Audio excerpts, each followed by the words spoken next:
Hey, everybody. Hey, this is Brent. This is a momentous occasion right now. Why is it a momentous occasion? This is the last time we're going to be feeding into a Crusade episode. Crusade for the first time is done.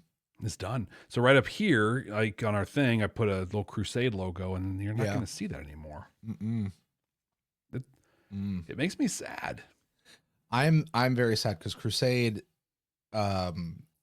despite all the studio interference, like what got put out was really good. Yeah. Like really, really good. And I'm just sad we're not gonna get the rest of the show. Like, and we've been made privy to some of the written but unproduced scripts, and some good stuff in there. Like, come on. Yeah. So uncool. Yeah. So you're back to normal almost. Look at you. Well, normal would not be the case.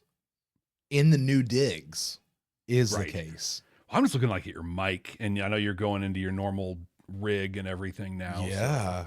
Nice. Yeah. I don't like, I can touch the desk without it all booming into the microphone. I don't have my kid's unmade up bed behind me and dirty laundry or whatever he may or may have back there. So, oh man, is Brent going to play us a piano ballad? No. Might happen. Ben asks if we're going to play a piano ballad. Would be a chromatic ballad if he did. I guess I could. So I might be able to get through chopsticks. Where do I start? Yeah. I might be able to find middle C. Maybe. Yeah. Maybe. My kid is the piano player. My wife does a little bit, but my kid's the thing. So, we're not getting paid by them, but Duolingo teaches music and does a pretty fair job. Do they really? Yeah. No clue. They do math now. They do music. Like, they have a lot of extra stuff on there, and they do pretty well. I like this. Suzanne's Brent's man office has an extension. It's bigger on the inside now. Yeah, you have no idea. It's very TARDIS-y. Right. Bigger on the inside. It feels so claustrophobic right now to me. Yeah. So, but anyway, it's just a different space than you were expecting. It is a different space. I got to figure out what I'm going to do. I may re-angle some stuff and get some different things, but we'll see. We'll see how it's all going to work as we go through. So with that, let me quick say, cause we're 2.5 to 3 minutes into this thing. I want to say hello to YouTube. You guys, thank you so much for joining us. What you're seeing here is the behind the scenes of Jeff and I recording an audio podcast as we go through this whole deal. People we're talking to, though, these are our some of our Patreon members that are Council Chambers tier. So hello to you folks. I see Nia over there, Ben's over there. I see Suzanne, Sarah's over there. Good I don't know who else. It's a bunch. Hey, listen, the way this works, you guys over there, you keep talking, you keep commenting. We're going to come back to your all's comments a little bit later after the show, after Jeff and I get done recording the audio side of this. That being said, you've heard Jeff say this is our final Crusade episode. Yeah. Final Crusade episode. So I'm excited to be here, Jeff, because the sad part is Crusade's going to be done. You know what the really good part about this whole thing is, though? What's that? We're one step closer to Babylon 5 for the second time. God, so true. I'm so excited to get into Babylon 5 for the second time. I'm so excited for you guys to join us for Babylon 5 for the second time. It's going to be a whole new ride. And I know people like, well, I'm going to watch people talk about this show for watching it for the second time because it's Babylon 5. And we're going to be checking out all the stuff we couldn't know about on our first watch. We're going to see how much we can dive into it the way you guys have gotten into it and done all that. All those things you literally screamed at us about. We're going to have the opportunity to yell at ourselves. Yes. What was wrong with you? We'll be doing that with you. So, all of that is coming up very, very soon. But Jeff, for right now, we got to talk about this episode Crusade. You guys are getting all the behind the scenes with that. So Jeff, let's go ahead and kick this off. Rules of the game, episode 13. Let's play this awful theme music for the last time. So what is to be gained by fighting? Maybe nothing. Maybe a lot. I'd like to be the one to make that decision. I want you to know that this thing just made a very large dent in my ship. The year is 2024. The name of the podcast, Babylon 5. for the first time. Welcome to Babylon 5 for the first time, not a Star Trek podcast. My name is Jeff Akin. And I'm Brent Allen. You know, Jeff and I were two veteran Star Trek nerds that were all about Star Trek, and everything we did was all about Star Trek and how awesome Star Trek was and how superior Star Trek was to everything. And we thought we'd give this show, Babylon 5, this lowly little rip-off show, dime store Star Trek. We thought we'd give it a shot and we'd do the Star Trek thing and we'd overanalyze it, and we did it. And you know what happened? Turns out it's awesome. And it's amazing, and it's not dime store Star Trek. Star Trek is dime store Babylon 5. We fell in love with it so much. Okay, gosh, I just feel like I lost everything by saying that. But regardless of that, we fell in love with the show so much that we decided we had to keep it going with the spinoff show Crusade for the first time. We're keeping it all going. Everything we do, we're going to look for those messages, those morals, those meanings that all the episodes have inside of them. And we're going to double down, triple down, actually, on this not being a Star Trek podcast, because we play the Rule of Three, a game that limits us to no more than 3 references to Star Trek per episode. That's it. 3. Uno, dos, tres. No substitutions, exchanges, or refund. And Jeff, what happens if we make one of those references to that other dime store show? You're going to hear this. Hey, Brent. Hey, Jeff. We have a 5-star review. Oh, yes. On Apple Podcasts. This is from Chris in NZ. Is that like says, New Zealand? That's my guess, yeah. 10 points if you do this whole thing with a New Zealand accent. I'll get 0 points. 20 points if you do it with a New Zealand accent. I'll get 0 points. Everyone's got a price, Jeff. 30 points if you do it with a New Zealand accent. I just don't want to offend anyone, and I know that I will 4 words. So. All right, you probably better not. 30 points to not do it in a New Zealand accent. There we go. I'll take that. I've been listening to B5 podcasts since about 2007. Dude, that was I'm sorry, one. let me stop. I want to stop. That's a guy that was listening to podcast when we still understood what the word podcast meant. Yes. Yeah. There was a reason it had a pod. This guy's a first one for podcasts. Yeah. Wow. It's about 2. There were Babylon 5 podcasts back then. Like, that's incredible. Right. What a time. What a time. So back in 2007, I think this is the best one so far. Yeah. The guys come from a background of analyzing hundreds of Star Trek episodes and apply that to B5 and come up with surprisingly smart and thoughtful analyses. And they're regular like clockwork with their podcast posting. Highly recommend. Hey, listen, Chris in New Zealand, thank you so much. That is high praise, Jeff. Yeah. Been listening highest. since 2007, and he says we're the best. I can't disagree. Well, I don't. You know, we're the best of what we're the best of us. Yeah. There's what I love about Babylon 5 podcasting is there's something out there for everybody, right? If you like this style or that style, there are great podcasts out there. There are so many in our league of non-aligned podcasts that are active right now or have been active recently that are just fantastic podcasts. There's a lot of really great options out there. So I don't know if I'd say best, but we're the best amongst you and me. Jeff, I hate to do this. I need just a moment, pal. Okay. I'm going to let you vamp just a moment for our wonderful YouTube folks out there. Sounds good. I got that. Hi, everybody. I'm making sure he doesn't leave anything because that makes editing so much more difficult for me when he does that. But little insight into stuff that's going on. If you are here on the YouTube and whatevering, make sure you stick around to the end. We're going to talk about our programming from here now that we're through Crusade. What I will say, we've talked about it a little bit, but just to confirm, we're going to we're going to talk about JMS's autobiography, Becoming Superman. And both Brent and I are currently reading it because we're not just going to read it a week before we talk about it. It's a pretty lengthy book, but already, oh my gosh, I have so many more insights into like character moments and episodes and things like that. It's fantastic. I'm excited to be able to talk about that one. We're still figuring out what that will look like. We've never talked about a book on a podcast or a video like this before, but first time for everything, and it'll be fun. You're back. I'm so sorry for that. Don't be sorry. Yeah. It's good. Yep. Interruption. Families, man. Families are a thing. Live Really people, are. sometimes you can't control the door. You know? Exactly. So, All right. We're rule of 3. Rule of 3. So we just finished the review. And along with is where we're at. And along with. Okay. Very good. Thank you. Thank you. Told you this is the behind the scenes of how this works. So, all right, here we go. Well, Jeff, along with our game, the Rule of 3, there is another game that we like to play, and it comes up at the end of the show. Jeff, I don't know that we're ever going to run this again. Oh, wait, maybe we will. Anyway, regardless of that, we'll see how this works.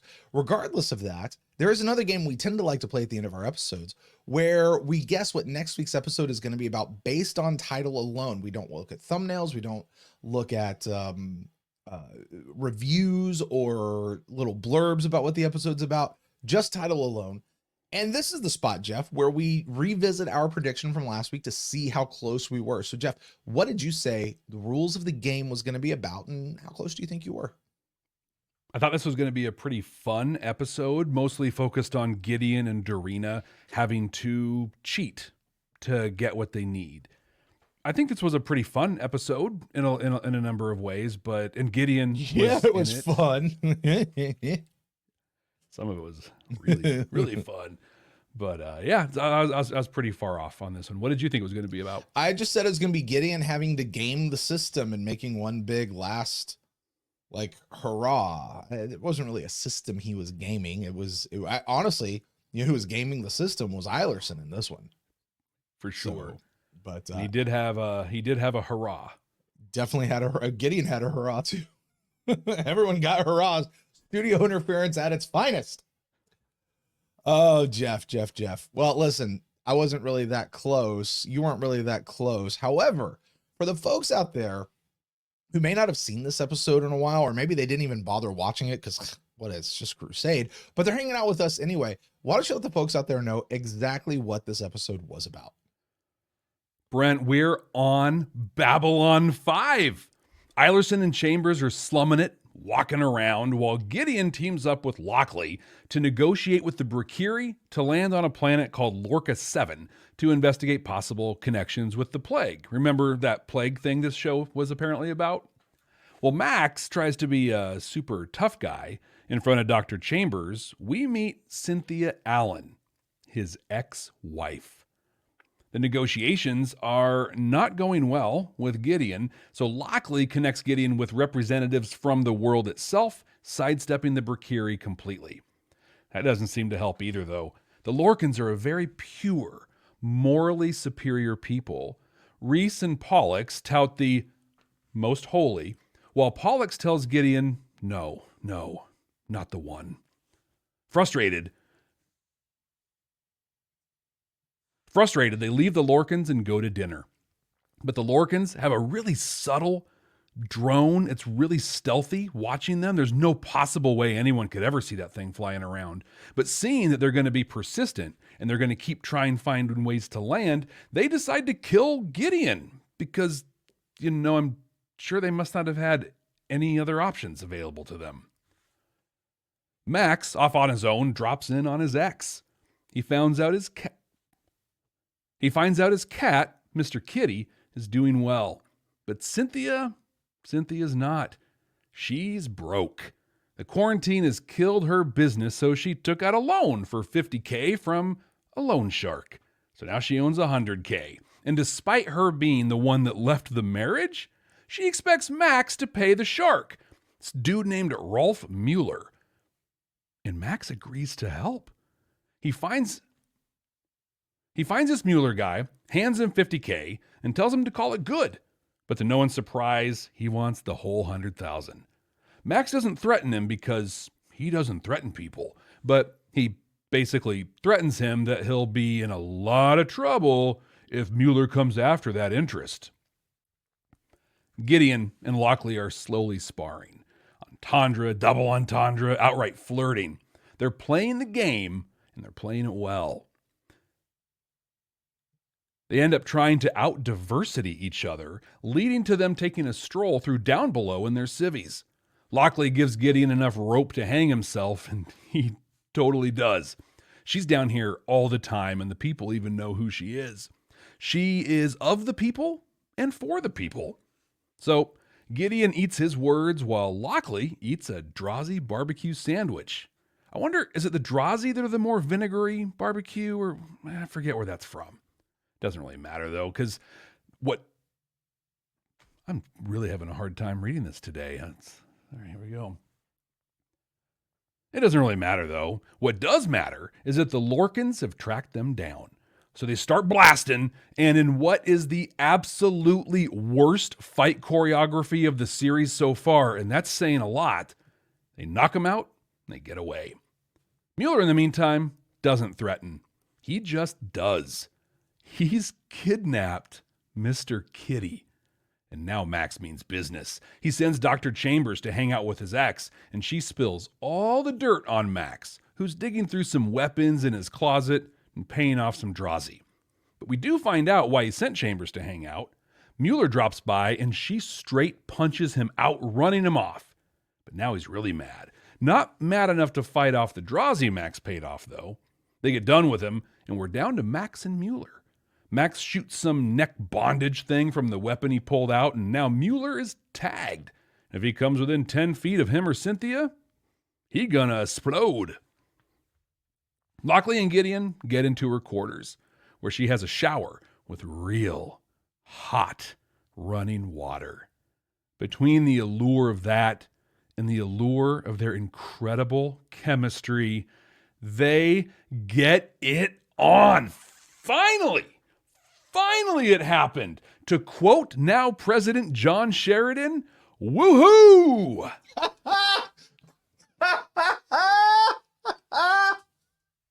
Oh my God, you did that. Yeah.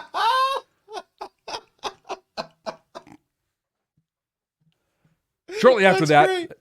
I'm so sorry to interrupt you. how could I That's not do great. that? That was right in the strike zone, That's right so there. good. I love that. Woohoo! Oh, I love that. Shortly after, a different Lorcan shows up and gives permission for them to land on the planet, hoping their impurity will lead to temptation and test the Lorcan's faith. Brent, was your faith tested at all while you watched the rules of the game? Jeff, I got to tell you something about this episode. I didn't like it. Really? Did not like it. I loved this episode. Oh, okay. I loved this episode. I got to tell you, the last bunch of weeks, we have not been in what we'll call JMS episodes. It's been other writers. This episode is a JMS episode, and it felt like it. His voice, his style, maybe we've just gotten used to it. It's like we just know it now. You know what I mean? Like comfortable. It is. It's comfort, and it's like we're in the hands of somebody who knows what the hell he's doing, and who knows the characters. Exactly. And he knows how to write, and he knows what's going on. And I'm not saying that the other ones did a bad job. It's just, this is what we've come to know. This is what we've come to expect from a JMS production. And it was just so good to be back, not just to be back in those hands, but it just felt familiar, and it was good. It was so much fun. It looked like the characters, the actors were having fun with their roles in this, despite whatever interference they may or may not have had from the studio. I don't know where in the order they produced this episode. Listen, you and I are watching this episode as the final episode of Crusade. We're well aware it may not have aired this way. This is what JMS told us to watch at the very end. This was his order we followed. One of his orders. One of his orders, because he has a few. Right. Here's the thing. And most surprisingly, this is the part that surprises me the most. Do you know what the best part of this episode was for me? What was that? Max. Really? For everything we've given Max so far in this series, I loved him in this episode. This showed us exactly what we knew and what we thought about Max, that he was going to start one way and he was going to end a whole different way. And this was an episode that was meant and designed to be that first big Like, let's get to know him, his past, what really makes him tick, because it's not working for IPX. That's not what really makes him go around. And even the guy, I'm sorry, I don't even know the actor's name. What's his name? Okay, whatever it is, people are throwing it down in the comments right now. Whatever it is, this is the first time I've enjoyed his portrayal of the character. Because I've not liked the way the actor has portrayed Max. You know, as opposed to like Richard Biggs. You know, we didn't like Franklin at first. Loved his performance though. I've not been a big fan of the performance so far. But in this one, I was like, yes, I am in. This is the guy they cast, and I can see why they cast him finally in this role. So I loved everything about this episode. There's only one thing that I am just so disappointed with. And it's knowing that this is the end and we don't have anything more to go. How about you, Jeff? What'd you think? As the episode went on, I disliked Max more. Really? More. Until this one moment where everything turned around for me. Yeah. And I got him. I connected with him and I understood this character for the first time. I agree. This story that started off just seeming so over the top, ridiculous and dumb was heartfelt. I cared about it. It was amazing. I mean, Gideon and Lockley are going to be the top of any episode they're in. They're just the magic they have together is that. But this episode was absolutely amazing because of Max Eilerson. Yeah. And it blows me away that I'm saying that, but you're right. Everything clicked with this character. And to this point, and this is one of the things I'm interested in because I think this was produced earlier. I think the black uniform episodes are from earlier, and then the gray episode ones were late. I don't know. Could be the opposite. Either way, he didn't change how he portrayed Max after this. So, but it's that glimmer of hope that like he could have been such a compelling character had the show been able to continue. Yeah. But yeah, I loved this episode just like you. Yeah. It's great. Yeah. And here's the thing. I can't even track with what I was thinking of the Max character through the episode. My thoughts are all, here's how I felt about it at the end. So maybe I tracked with you. Maybe I didn't track with you. I don't know. Those of you that watch the Brent Watches video, you guys probably know. But gosh, man, you know what might have made this episode so much just really good? The fact that we were on Babylon 5. It felt like we were home. It did. That said, I want to get a glaring thing out of the way though. Being on Babylon 5, seeing Drazi walking around, we saw Narn, you know, like, oh, these are the people, the area we're familiar with, but that mother effing soundtrack just grated so much harder because it does not belong there. Like it just stood out and it was so bad. Okay. Now we can talk about the good stuff. But it is definitely that whole Babylon 5, the station as a character. When Lockley and Gideon go to Down Below, we know what's up. We know where, like, and we know, here's the thing, we know where it is. Yeah. We know where it is. Like you remember back when we were first watching Babylon 5, well into the second season, Jeff? We wanted a map. Yeah, we're like, I don't know where we are.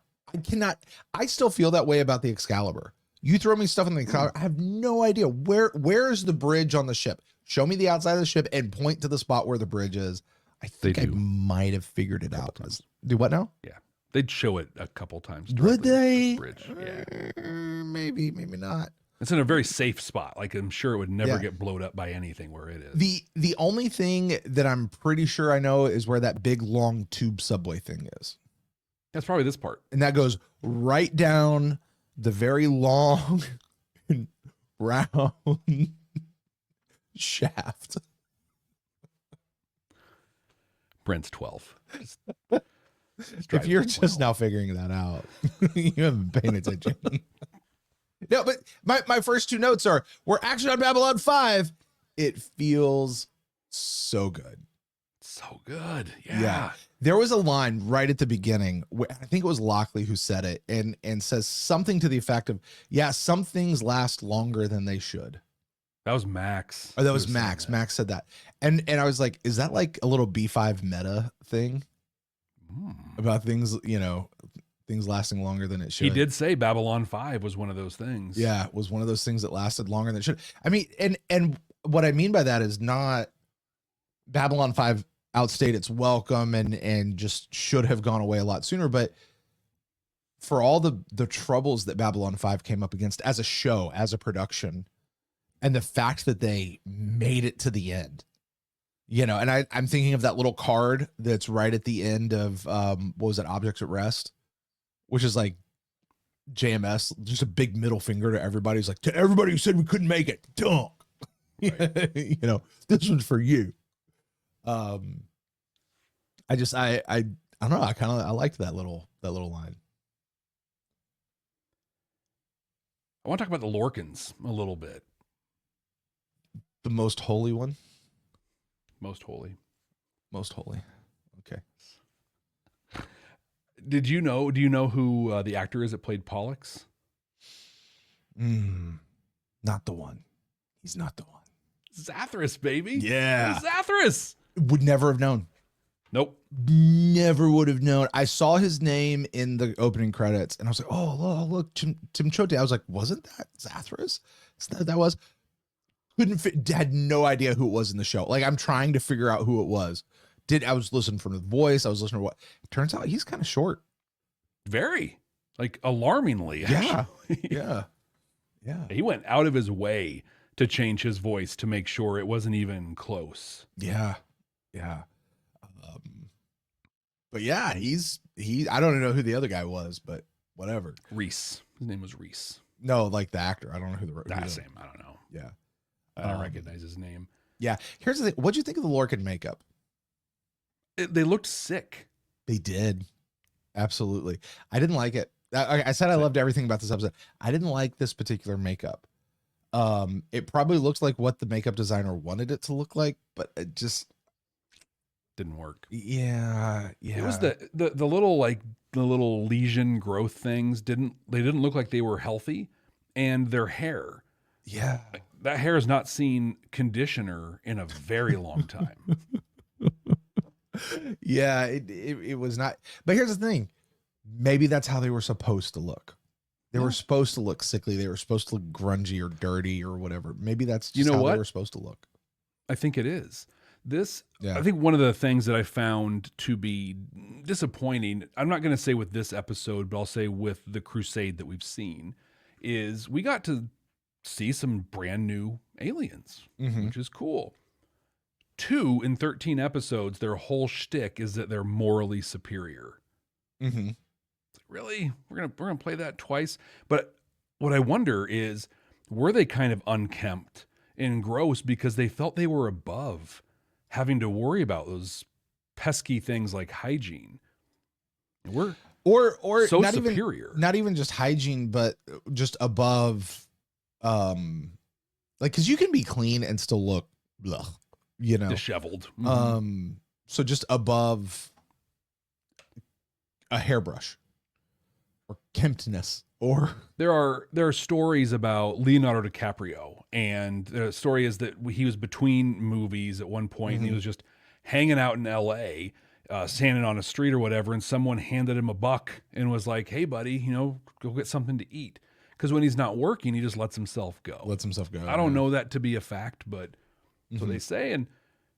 But when he shows up for a movie, right, he shows up for his job, he does what he's got to do and takes care of himself. I almost think that's these guys. They're just like, we don't have to dress up for you. You're humans, right? Babylon 5ians. Ugh. Yeah, you're beneath us. It's that, like, you wake up in the morning, you know, you haven't showered yet, you haven't whatever, you're just going downstairs to get a cup of coffee or whatever, and you don't care who comes out of the door. Kids, spouse, whatever. If you're staying in my house, dude, you're gonna see me in my pajamas and not looking great and whatever. I don't care. Like, morning. Yeah, right. Yeah, that's how you're gonna say to morning. You know. Do you want to go ahead and talk about the rest of the Lorcans deal and their whole Yeah, Fist of let's get Fate them. thing? Let's get them done. So the two Lorcans are like, yeah, we've got to take out. They make a decision to take him out. In a like, heartbeat. That was a hard like jump, right? And they put the little thing in their hand, and my first was, are they going to hand blast Gideon and Lockley? And that's exactly what they were trying to do. It is. I'm like, are these guys Gould? What in the world? I called it Logan's Run. Like as soon as he slapped it on, I was all identify. Right. But ozone, apparently it generates. That thing's got a lot of kick. Yeah. What a dumb weapon, though. You know what I mean? Yeah. Like, how are you going to be accurate with this? Like, Well, Iron Man's accurate with that. Although he probably has like internal guidance systems within his suit. Well, he's in a, so I just for fun, do this. Like, put your wrist up like you're going to shoot and then look at it. It's not a 90-degree angle. Yeah, you're right about that. You're kind of down a little. So in order to go 90 degrees, you got to like creak your arm back a little bit. Get all weird. Just, I don't know. New tech. Ooh, there you go. Well, they just implanted it into their skin. Like, it's like that's weird. That's weird. So they go through the whole thing. They, we have the pew pew pew, which was in Act 4, not Act 5, which I thought was real weird. But I loved it. The placement of it was good. It was so bad. There's this scene where they're walking. Come on, Jeff.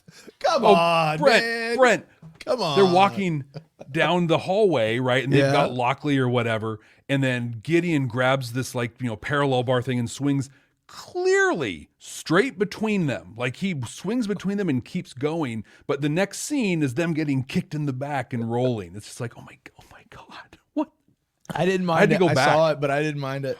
I had to go back and watch it like 3 times. I'm like, is this seriously happening? I can't believe this. Maybe I'm just okay with the cheese factor in this show at this point. Like, it's awful. Call it out for it's what so it is. Awful. Well, that, and even like later on, we're at a different topic, but Chambers, when she goes and gacks dude. She's got a black belt in ninjutsu, man. So apparently she really is like a high level trained martial artist and the actress, stunt person. Mm-hmm. Wow, good for her. But that punch was, I mean, in TV, they punch like this far away, like there's inches between the person's face and the hand. They just forgot to change camera angles. And you could just see it. Oh, yeah. Daylight. Oh, yeah. Man. Yeah, it wasn't good. Oh. It wasn't good. Oh. But again, I mean, like, what do you expect from a show like this at this point? Like, right. Yeah, that's true. But yikes. I was pretty surprised at the deal the Lorcans had with the Brakiri. So the Brakiri, make sure they don't get attacked, and then they stay out of their thing for 10% of their planetary revenue. That's you know how much money that's got? Like, that's, wow. Yeah, but I mean, when you're being extorted, to be extorted for just 10%, that's not so bad. It's not so bad. And by the way, isn't that completely on brand for the Brakiri? True. Like Brakiri and Drazi, both of them, like kind of filthy. Yeah. Members of the Alliance. Or do you have a theory as to who the most holy is? Or what the most holy is? A mythical creature that doesn't really exist. Or it's the Great Egg. A Great Egg. Oh, I love that. I love that. Great Egg. Yes. They kind of look like the people from a little bit. Had the ratty hair and stuff. Could have that whole like Romulus and Riemann thing, like similar thing, just diverged a little bit. They just don't have as much access to the sun, so they're a little more exactly. They're from the dark area. Mm-hmm. They're from the dark area. But now with all the new technology that they're getting, they can just kind of come out on their own. So like 500 years ago, the current population just disappeared, right? Like, oh, they're gone. And then they showed up and took it. Maybe the other population disappeared because they tried to do medical care for them and it made their souls just fly out. Well, that's what happens when you cut them. Mm-hmm. And then, if you do it to their children, then they kill their own children. They do. Like for realsy. For reals. I love that idea. That's great. That's all I got, man. Yeah. It's here's the thing though, to fast forward. So they go through their whole deal. I mean, pull it right out of a page of any newspaper article these days. A religious figure turns murderer, all in the name of their most holy. They go through the whole thing. The new Lorcan comes in, who's like, yeah, it turns out they're not good. They were extorting. They were just trying to stay in power. They were doing all of this. We're going to welcome you. We're going to welcome you, not because we're awesome, but actually because we're still more religious and holier than thou. We just now need to prove it to ourselves by letting you come in and try to tempt us. And here's the thing, Jeff, I'm listening to that and I'm going, oddly, there's a weird kind of logic behind the Lorcan's test of faith idea there. Like, if you really believe that you're that much holier than other people, right? Then testing your faith is not like that works. That, to quote Michael Eddington, yeah, it's easy to be a saint in paradise. Yeah. I mean, it's a testing of faith, a real testing of faith. So, yeah, I didn't hate that response from him. I mean, the way he said it when it's so schmoozy. It is so schmoozy, and it's so arrogant. So arrogant. It's so arrogant, and it is probably by all rights. And I've never read their religious text, but it's probably so against the actual faith that they proclaim to follow, but it's got to be right there in the deal, you know? Mm-hmm. So, but yeah, those are the Lorcans. Yeah. Rather forgettable, like Alien of the Week kind of guys. Only thing I'm going to remember them for in the end is the little Logan's Run hand blasty things. I'm just going to remember that Zathras was one of them. I actually forgot that while we were talking about that. Oh, did you? It's not a high mark for him. Not you know a high what? mark. They're not the one. They're not. Although I will say this, so because he was Pollux, right? The little one, Yeah, the little short the one. little one. He wasn't saying a whole lot at the beginning, but when he did start talking, of I think we saw 3 Lorcans, right? Mm-hmm. Over the course of the episode, he was the one that I was like, that's the best actor of the 3 of them. What I liked about him in his hand gesture for the most holy is there was no belief behind it. He, like, instead of like wiping around his face and then putting his hands up like wings, he like kind of up and down and threw like his fists up, which I think really bounced well when we found out they weren't good people. Like they weren't living by the code of these people. He's like, literally, yeah, most holy, whatever, do the thing. Okay, move on. And I want to believe that was an acting choice, and that makes it great. Yeah, it's one of those things. If you make a mistake or you do something weird, but you do it on purpose, and you made the choice to do it, then you're a genius. If you didn't, then you're an idiot. Like to say in music, we say once is a mistake, twice is jazz. What's thrice? Now you're just doing the thing. Now you're just playing jazz. So. Gotcha. So to go back to what started this whole thing, they're like, where are Lockley and Gideon? Oh, they're negotiating. And I had a note like, what do you mean negotiating?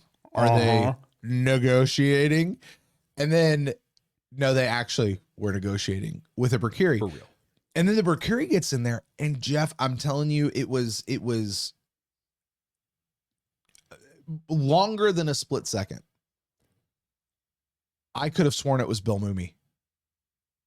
Really? Playing the Brakiri. I would have sworn it was him. Is he the one? There was someone I thought was played by Bill Mumy. It might have been. I might have thought the same thing. It was the Brakiri. I was like, that's Bill Mumy. That's Bill Mumy. Oh, he's not back as Lanier. He's this new guy, and that's kind of cool that they brought him in to do this role. Like, that's fun. No, it wasn't him at all. But nope. I was like, oh. Can I say I this? found it. Oh, go ahead. I was just saying, I found it fun because I thought the same thing. Oh, are they negotiating this? But every time they meet has nothing to do with the last time they met. Yeah. Like they're always kind of starting over a little bit, which when you think about like, hey, we wrote these 13 episodes, we're going to produce them, and knowing it was canceled before it went, they're literally like, who cares? Who cares? Just go in and do whatever you want to do. So of the three meetings that we've seen with them, okay, are we agreed that the middle one we saw, the conference on Mars, that should be their first meeting? Yes. Right? Because when he saw her in bed, when she got all Starfury blowed up, there was some familiarity there. A little bit, right? So that should have been like the second one. You know, he's like, oh, have you ever come to Babylon 5? You know, let's have dinner or whatever. And now we're seeing on Babylon 5. Clearly. A lot more. Yeah. This is the return of the Jedi of the Gideon Lockley trilogy. Exactly. And they're going through that. I got to tell you, she tells him like, hey, let's go get dinner. She says, I know a good place for dinner. And I said this, I said, if that place is any other place than her quarters, I'm going to be so disappointed in her. And Jeff, you know what? I am so disappointed in her because it was actually a restaurant. It's like, open air restaurant. Yeah, man. Because we've seen that dinner in her quarters before, and she's not a stranger to taking him there. She's not. No. And okay, I'm going to say this. I was so amped up, and and I don't mean this in a lewd way. All right. You and I have been on this Lockley Gideon train since the word go. Oh, 100%. We're like, that's a relationship that needs to happen.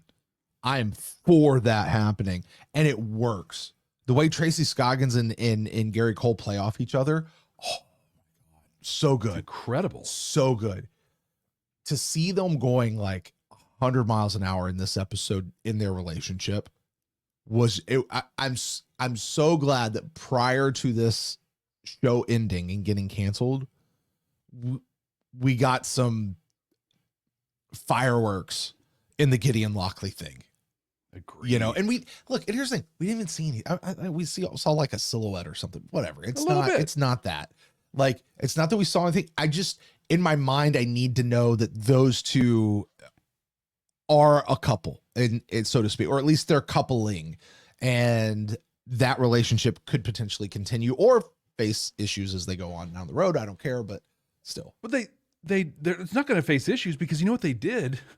This was I almost think I should talk about this in the messages portion, but Brent, they communicated with each other and they defined what their relationship is going to be. They had a DTR. They did, but it's so mature and so good. They're going to be just fine. When I watched this the first time, I lost my mind when it finally happened. And that buildup, when they're like the way the tempo of that scene moved was perfection. And it came to a crescendo at the perfect time. And I cheered and I popped. But what I said, I am a famous anti-shipper. There's no reason for almost anyone in any show to ever get together, in my opinion. It ruins the show. I'm watching in my spare time Abbott Elementary, which is just like this ABC kind of throwaway neat school show. Stop trying to put these two characters together. You've got a great show. Just stop. They used a whole season of it.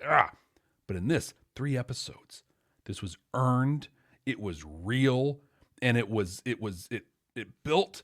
It happened, and they tied a bow on it on the end.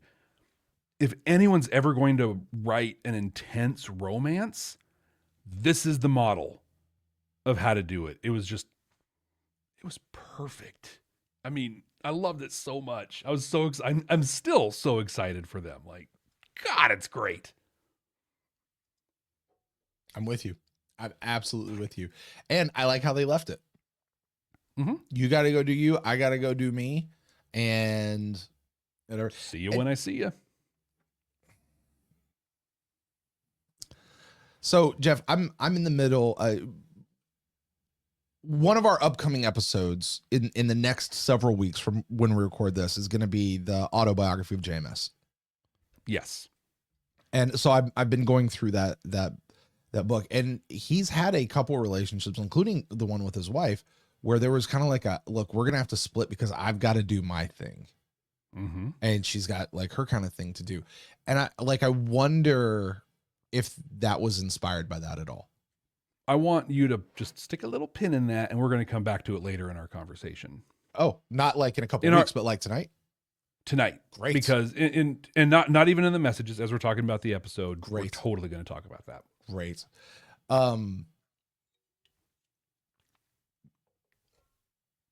So Lockley and Gideon make a bet. This was great.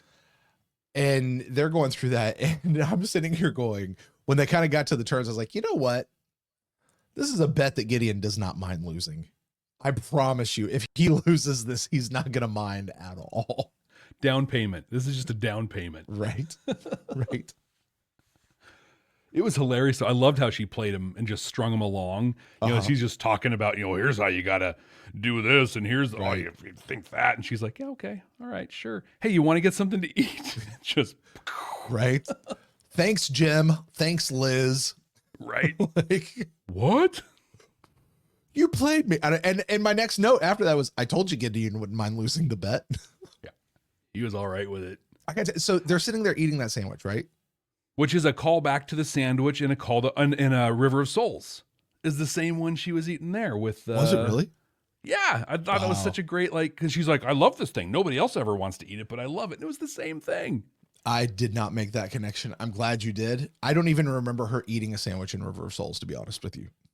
It's fair. So there's not a lot I like to remember from that. But here's the thing. She tore off half of her sandwich to share with Gideon, and she still had a whole damn sandwich in her hand. There was a point. She handed it to him, and she's taking a bite, and I'm like, is this like a cartoon where they rip off part, but nothing comes off? Nothing comes off. It was just like, oh my gosh, that thing was huge.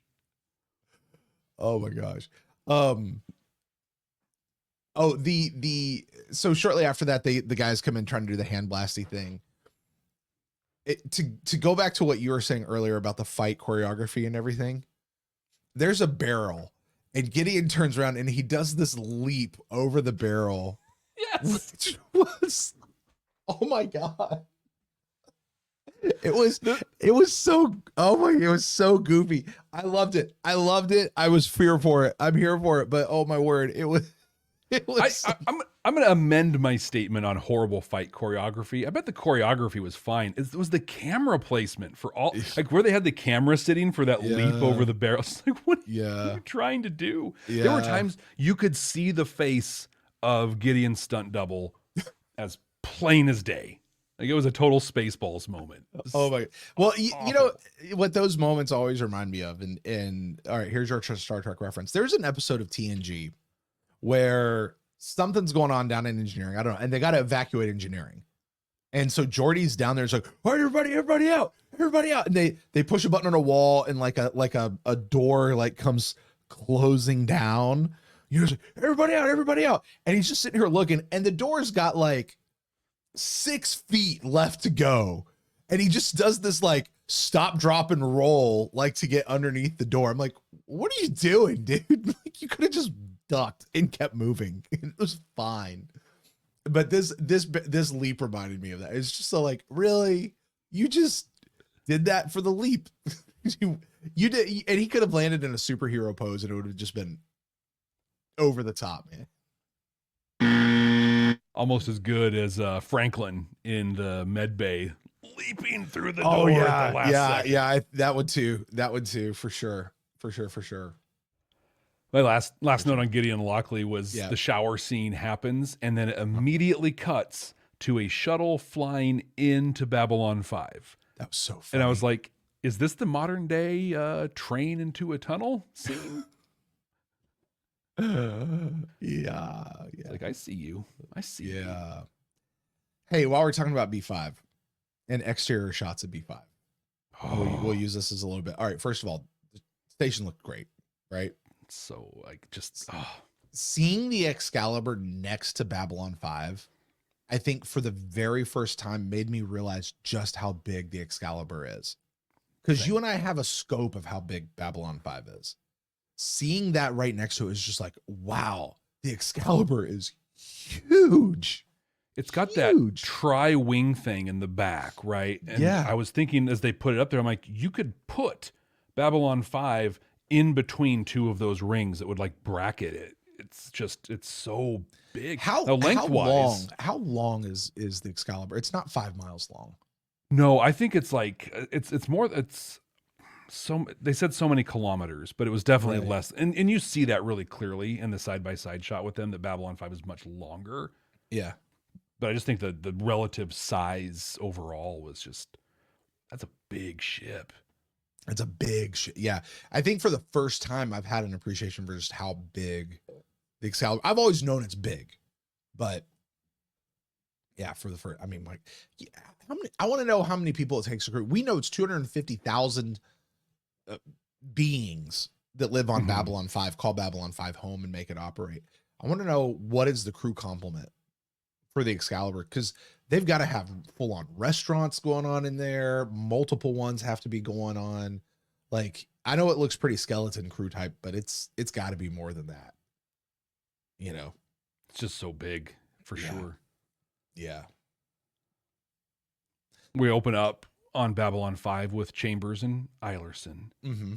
And we talked about the whole, some things are around for too long, and this is a dangerous, seedy place in Max. This was the first time I was just like, oh my God, is this going to be one of these episodes? He's like, well, in case of trouble, I can fling myself into action at a moment's notice on your behalf. Like, no, what are you, so bad. Max. Them trying to play Max as a tough guy is where I lose Max Eilerson. Really? Yeah. Man, for the first time I bought him. I bought him when he was sitting across from Mueller. Yeah. But in that moment with Chambers, I'm just like, oh, stop. Are you hitting on her? Because if you are, you should be punched in the face. Yeah. This is awful. Yeah. Yeah. No, yeah. Can we talk about the most uncool thing ever and maybe in all of television that happened in this episode? Oh, do tell. I have no idea. It was Mr. Kitty. Did you watch the credits, the end credits at all? No. What happened? Oh my God, Brent. What happened? What did I miss? We talk about Mr. Kitty, right? Like 18 times throughout the whole episode. Big deal was Mr. Kitty. Mr. Kitty died. There's an in memoriam card that goes up, and it's like for Mr. Kitty from like 1980 something to 1999 rested. And I'm just like, what the are you build us up with Mr. Kitty this whole time, and then you just my heart broke for that cat. I'm just like, what? Cats lived 19 years? It was 1980 something. I forget whatever it was, but like, wow. But he died with the episode. It's like, no. I didn't even like the cat. I thought it was an ugly Rolf cat. Kill him? Did JMS? He couldn't kill any kids, so he took out a cat. You know, honestly, Straczynski'd the cat. No, he did not. He did not. Because I'm reading his autobiography, and JMS has a thing for cats. He does, which is dad, on the other hand, which is sick. There's a whole. But that is a great segue to where we can talk about the thing. Yeah, Max Eilerson is J. Michael Straczynski. Okay, you need to explain. He loves cats. Okay, he takes a lot of almost arrogant level pride in his intelligence and his view and his whatever. What really hit me though was this line that Cynthia was saying to Chambers about Max. They'd pound him and he'd come back with some smart remark, or they'd pound him again and he'd be a smear on the pavement, still mouthing off. Yeah, that's Straczynski. Yeah. I think, and he's misunderstood. The character is misunderstood. People think that he's there just for, one thing, but he's actually into deeper stuff. He left his wife because of his attachment to his work, and had a couple of times, back to Gideon and Lockley, but like those times where he had to like, I gotta go. There's this other stuff. Mm-hmm. I think Max Eilerson is J. Michael Straczynski's avatar in the story. I think he was going to tell his story through Max Eilerson. Interesting. And we do know JMS talks about, he's basically writes himself into his stories through his characters. So that's an interesting idea, Jeff. Interesting idea. Do you think JMS, well, I mean, surely he is now, but can he just go drop 50K on his ex just cause? I'm really curious about that. Actually, I was at first when this happened, I was angry with Max. Yeah. Bro, no, don't do this. Mm-hmm. Like, come on. Mm-hmm. And the fact that she was so entitled. Oh yeah. She was so angry and entitled. And I'm just like, listen, lady, you're the one that left. Power down. Like, power down. But that story, it started with him being like, I'll take care of it. I'll take care of it. And then continued through the episode. There was this one moment, and this was the moment that I connected in a meaningful way with Max Eilerson. Mm-hmm. And it was near the end. He says something, to Cynthia's like, why would you do this? And, thank you for always doing. He says, look, I've loved 3 things in my life: my work, that damned cat, and you. And then he walks out. Yeah. And as soon as he's out in the corridor, this was the moment he leans up against the wall for a second and he just takes that breath like, keep walking. Yeah. Don't let her see you do this and feel this way. And I was just like, you, sir, are... oh my God, I can't believe it. Max Eilerson is what so many men should be. He's not there fighting or making his case. He's just like, I love you, and I'm always going to love you, and I'm always going to be there for you, and I'm also not going to put any of me onto you. Mm-hmm. You do your thing, and I'm going to take care of you from behind. Also, his wife, probably not that great of a person. She didn't seem like a good person at all. No. But his loyalty to her was, and he's even said, like, he's talking to that Rolf guy, and Rolf called him out on it too. I was glad that they did that in the episode. He's like, my wife, you're just from my wife. Like, she's not your wife anymore though, bub. But to him, she is. Yeah. Max is a man of deep faith, where he's like, you know what, our contract might be done, but we're still connected and married, and I'm going to honor that all the way through. Yeah. And that's the thing that brings all this bravado out in him, this badassery that Eilerson is just lurking below the surface, that really comes across as just sleazy, scummy, whatever, is actually, there's so much more there that you and I both knew was lurking beneath the surface. We just didn't know if we'd see it or if it'd come out or anything like that. And there it was. Like, he's a deep individual. He's pained. He had a hard childhood. Like, he didn't learn how to socially interact. We've seen that as social interactions are for bupkis, but like, he just cared, and it was just like, oh, I'm so into Max Eilerson after this episode. Yeah. And I got to tell you, at the end, when she's just like yelling at him, like, I can't believe this is going to be my life, and I can't believe you only gave him $50,000 and blah, blah, blah, blah, blah, blah, blah, blah. And then she stops. She's like, look, I'm sorry for yelling at you and all this. And I was like, I don't think you're really sorry for laying into him like that. Nope. I think you understand what you are to him, and you feel total freedom and total entitlement to him. Like, his responsibility is to do this for you. And I don't think it's the first time she's done that to him, and I'm positive it won't be the last. No, I don't like her. She's not good for, like I'm now protective of Max Eilerson. Same. And I'm sorry if you love her, dude, but she's not good for you. You need to get away. You can love her and you can support her, and we're going to talk about boundaries, my friend. And it's not boundaries for you. I mean, it is boundaries for you, but you know what I mean? Like, you're not the one who needs to not be putting on her. They did such a good job, like piecing this story together early on when like he goes into her quarters and they're talking.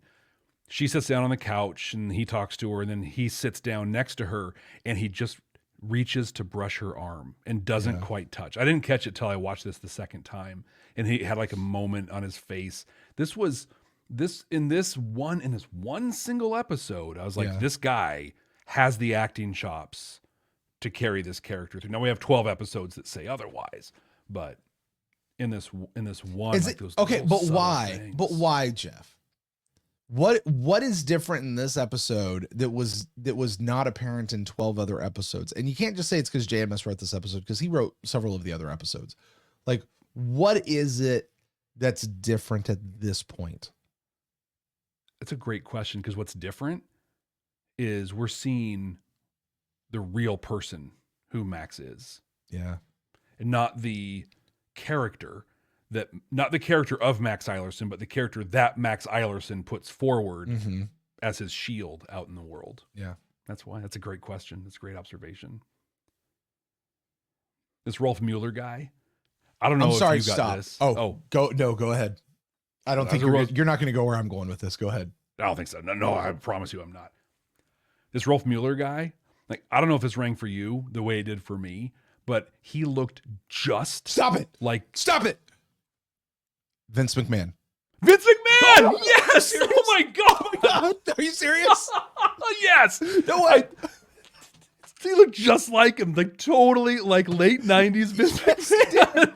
Yes, he did. It's right here in my notes. This Rolf guy looks like Vince McMahon. That's incredible. I was so distracting to me the whole time. You give me 50,000 credits, Max? I can't believe You're you said fired. that too. Oh, you're fired. You're fired. Before we got onto the video today, I watched a YouTube thing when Bobby Lashley was talking about do-rag Vince McMahon that happened a little while after. I'm just like, Mueller looks just like this guy. Oh my word. I can't believe you went there. I cannot believe you did that. That's amazing. Oh my gosh. I liked this guy as a bad guy. Yeah, he was fine. One of the better, like, 2-bit, but good. Like, yeah. Yeah. Better than Deuce. I liked him better, Yeah. you know? Yeah. This might be the first like bad guy that I actually felt potential danger from. Like when Max is sitting there like just kind of laying into him in the nightclub, and he's just sitting back and he's like, and like Max leaves and he looks at his dudes and he's like, all right, Mr. Eilerson wants to play the game. I got it. Let's go. And then all of a sudden we get a call from like the aunt. It's like, he just came by and took your cat. Yeah. Wow. Wow. You're going to go get the cat? Really? That's a guy who's done his homework. Right? He knows. Right. At the end, near the end of the episode, when the aunt or whoever called again and she's like, oh, he's back and everything's great. She says, I got to go. The kids are screaming for dinner.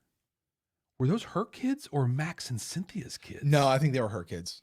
Yeah? I didn't even question that. I absolutely think they were her kids. That'd be wild if he had kids. I don't think they would have kids. And honestly, if you're right and Max is the stand-in for JMS himself, he made sure there's no kids. No kids. No kids. By the way, I can't wait to talk about that when we get to our autobiography episode. So I know I felt worried because like I was making these notes, I'm like, I got to save a lot of this stuff for that episode, but this is just such a great example of like, we learned this stuff and it lines up perfectly. Mm-hmm. So I have one more note out of this whole deal, and it's right at the very end. Max receives a package. And that was a big ass package for a postcard. A little picture. For a postcard. That's a picture. That's basically what he got. That's a Not big only- old package for that. Not only does Cynthia disrespect Max Eilerson, she has no respect for the environment. Right? That was Right. way too much tape and packaging. Universal warming at its finest. Maybe just email him a picture. It was the late 90s. We could do that back then. Like, give it a shot. Mm-hmm. And I'm sorry. I said it earlier, but like I said, that was not a cute cat. No. And it doesn't mean it's not worthy of love or whatever, but like they should have put a cute little, fuzzy thing. And instead it's just like this cat was just literally looking like, okay, well, I guess I'll let you take my picture. Jeff, I have a question for you. Yeah. So throughout all the stuff of this episode, right? Fun stuff, more fun stuff, goofy fight sequences that you minded a whole lot more than I did. Lockley and Gideon, Eilerson coming to the forefront. Jeff, all that's fine and well. But the real question, what you and I have set out to do with this show since the very beginning, is to take that analytical lens that we have gained from talking about other shows that are a little bit more dime story than this one, and looking for messages that are found within it, sci-fi type messages that this genre is uniquely positioned to do, messages that hold up a mirror to society, or tell us that things are going to be better in the future, or just tell us how to be better human beings to one another. Jeff, I am curious, did you find any messages throughout the course of this episode? I found a surprising amount of them, actually.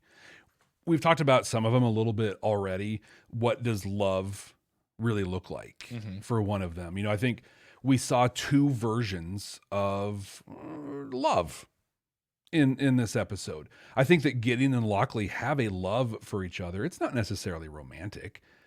It's got some romance, some intimacy tied into it. But what brought me around to it being a love was the conversation they had at the end of defining what their relationship was.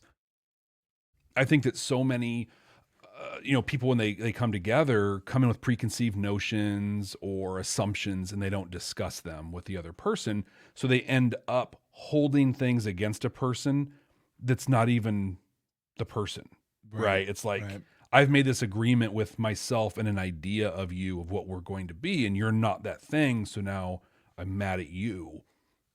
They didn't do that. They showed respect for each other, respect for their relationship by just laying it out. Hey, this was great. I don't regret doing it. And I can't be what you need me to be. Hey, that's fine. I don't need you to be that, and I thought that was incredible. And I think it's a thing that more people need to see and take to heart. And then we saw the other side of love, unrequited love, where Max, loves Cynthia so much and is willing to give of himself for no return.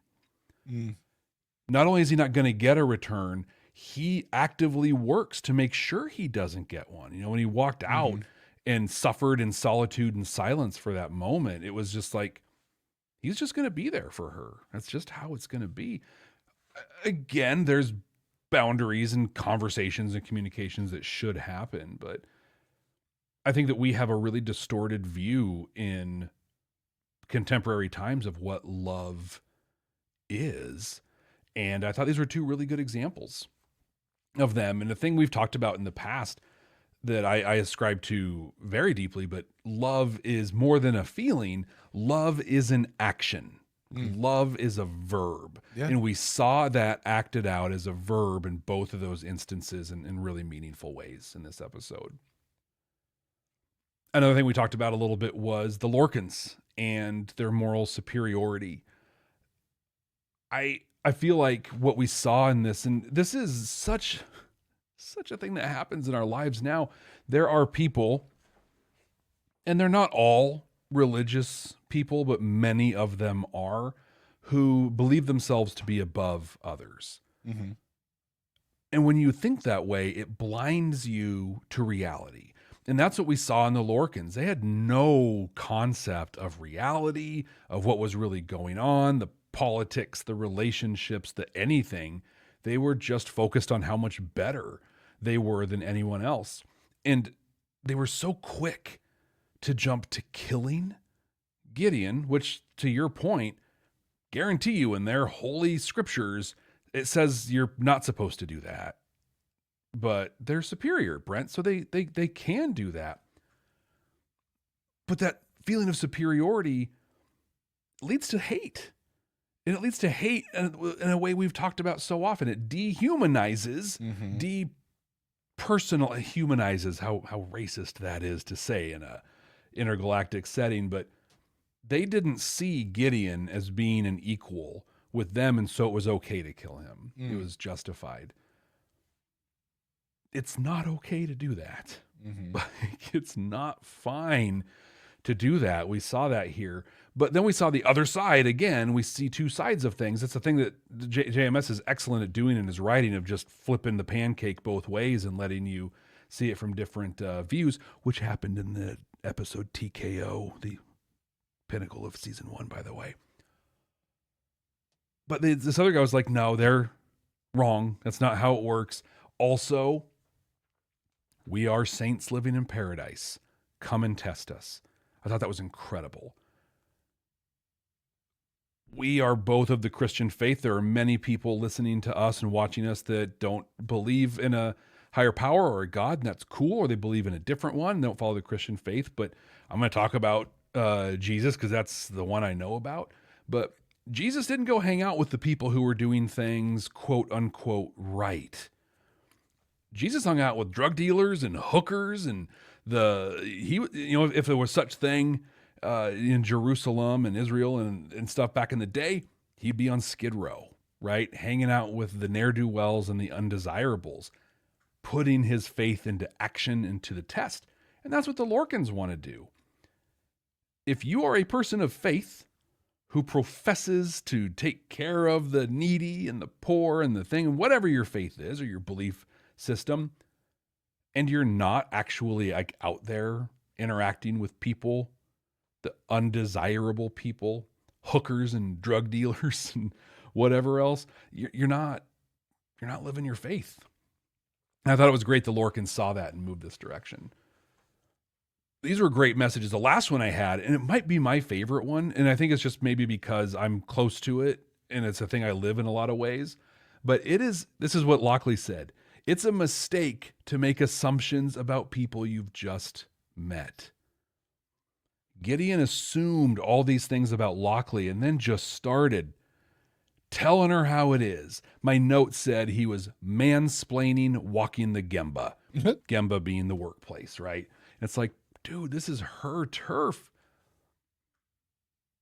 Because they have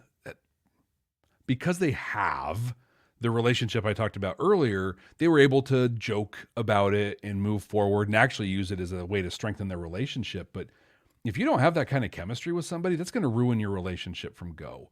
That person's going to lose respect for you because you made assumptions about how they should do things and then took it upon yourself to tell them how to do it. Uncool to do that. Not only, Brent, was this an incredibly fun, entertaining, and great episode, but it was replete with amazing messages that frankly blew me away.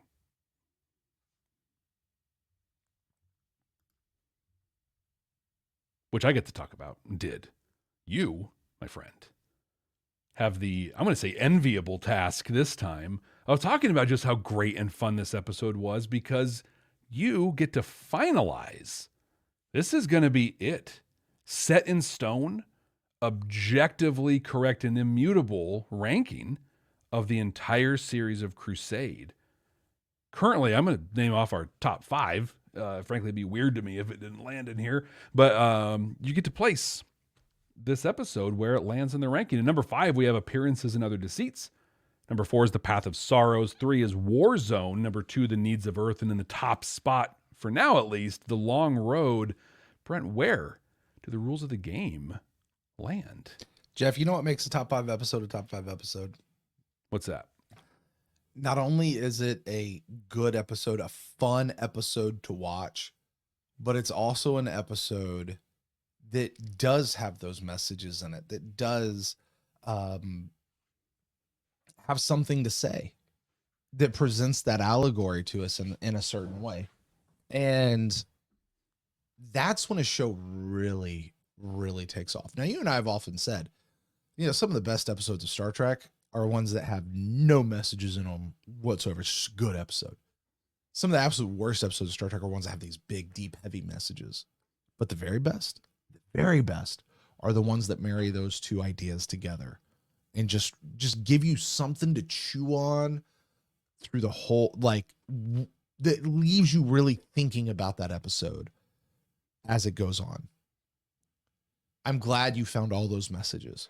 You know, this is one of those episodes that I say, instead of having like a single cannon shot to the heart of a message, it's just like, hey, here's this one, and here's this one, and here's this one, and here's this one. And I used to really kind of poo-poo that a little bit, but I still like it. I like what they like, hey, let's just throw this one out there, and we'll throw this one out there, and they're all a part of it. So I love that you did that. This was also a fun episode to watch. I would watch this episode again and eat up every single moment of it, even the cheesy barrel roll thing that happens. You know what I mean? So I liked it. You're absolutely right. This is going to find itself in the top 5, but the question is where? Unfortunately, that means by default, this is going to push out appearances and other deceits. And I just looked back at my notes on appearances and other deceits, and it says in my opening slot, this is not going to be a top 5 episode. Wow. It has been so far, but you know what? It's not now. So it will be a top 6 episode though, because I really, really liked that episode. Path of Sorrows is such a heavy episode. It's not an episode I want to watch again. But then I looked at Warzone. That episode that JMS hated, didn't even want to do it. They forced him into it. And you and I were like, actually, it's a pretty damn good episode for one you didn't want to write. Uh-huh. And then I look at Needs of the Earth. That's the one where Dorina and Gideon went down on that mission to some planet, whatever. And they just had the whole thing going on, you know, and it was such a great episode. So fun. And so many things going on. And then there's The Long Road. And Jeff, I'm almost sad that we saw The Long Road second, because it's just maintained such a high standard for us, I think, for the whole show. I will tell you, Long Road is going to stay as number 1. It's going to stay as number 1. It really is. So the question is, does this become our new number 2, or is this our new number 3? Or is it the new number 4? Because it's not going to be the new number 5. Okay. Right. And when I look at this, Jeff, this one right here for me, between Needs of Earth and Warzone, man, I like them. I really do. I like them both, but I think Needs of Earth is going to edge this one out for me just by a hair. So this falls into our brand new number 3 spot, Rules of the Game. Wow. And you could convince me to push this one up one, but that's where I'm going to leave this one for now. Not where I would put it. It's not a bad spot for it. But, I mean, for God's sake, man. Woo-hoo. I rest my case. Yeah, I'm sorry. You're not going to get better than the Technomage episode. It's not going to go up. Would you put it number 1? I would. Is that you'd put it number 1? Yeah. I struggled with it with the number 2. And I like I said, I looked back at the notes. It's like, I really like that episode too. So, yeah, like I said, you could fight me for being number 2. It's not going to go up number 1 for me. Golden Dragon, Technomage, Galen with old Technomage. See, Jeff, that was just a perfect episode all the way around, man. And it was pretty great. I just challenge you to watch. I'll give you 2 scenes. Okay. Watch the barrel roll in this, and then watch the Golden Dragon in The Long Road, and you tell me which one is more fun to watch. It's the barrel roll.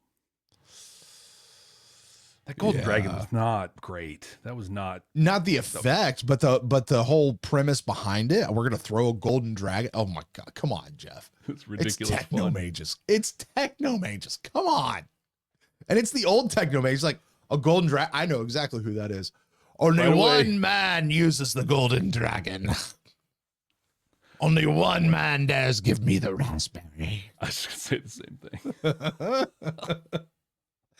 All right, so number 3 is what you're saying? You know what? I'll split the difference with you. This will be our new number 2. Okay. I can live with that. Oh, Brent, I'm about to say something that's going to hurt. What's that? We're done with Crusade. I'm sad. Yeah. I'm sad. I'm genuinely sadness. I have sadness that's rolling into anger. Yeah. And then rolling back into sadness. It's dumb that this thing got canceled. It's just dumb. It is. It is. I'll say this though, like knowing that the show got canceled and knowing that that it's just going to end and it's not gonna whatever. There is a piece of me that's like, I'm glad to have made this journey. I'm glad knowing that it will never end. I'm glad to be here at this spot.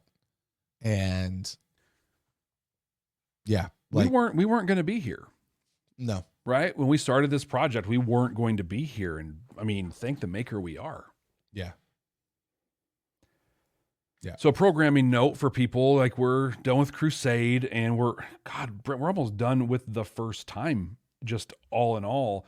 So I just want to kind of go over really quick what the next couple of weeks are going to look like for us. We're going to finish out the movies. There are 3 more left. And I understand one of them, some people don't call a movie, but there's 3 more specials that we're going to watch.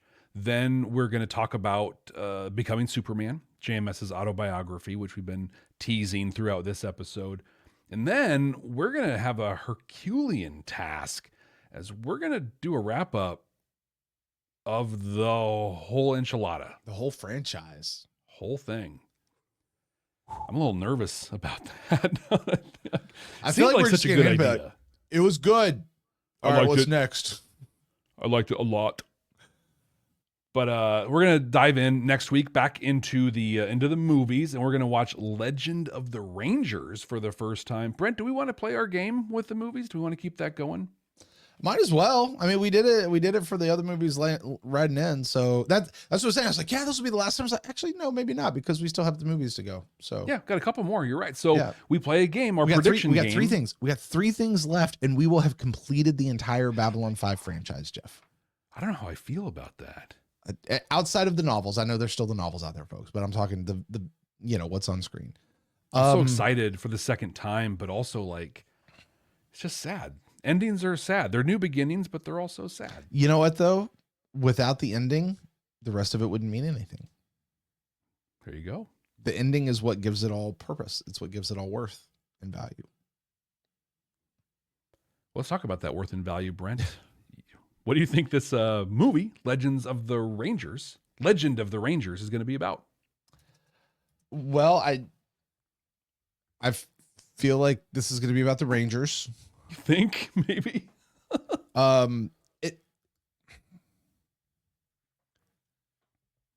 It's Legends of the Rangers or The Legend of the Rangers? Just Legend of the Rangers. Legend of the Rangers. Okay, this could be their origin story. Confirm that. It could be their origin story, Jeff. The Legend of the Rangers, but then that would go all the way back to like Valen and all that kind of stuff. Mm-hmm. You know, because here's the thing, and this is what's really neat is you could go back and pick a Ranger from any point in history, because we know they didn't just start when Sinclair came back around. They've been around.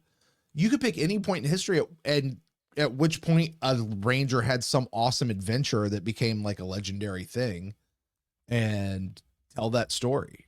Like it could be at any point. So if it's, that's what I'm gonna go with. If it's not the origin story, and I doubt it's the origin story, I think it's just, the legend of Robin Hood, the legend of so-and-so, this is the legend of the Rangers, like, or the legend of the Rangers. He is their Zorro. He's their guy that they look to be awesome. That's not named Valen.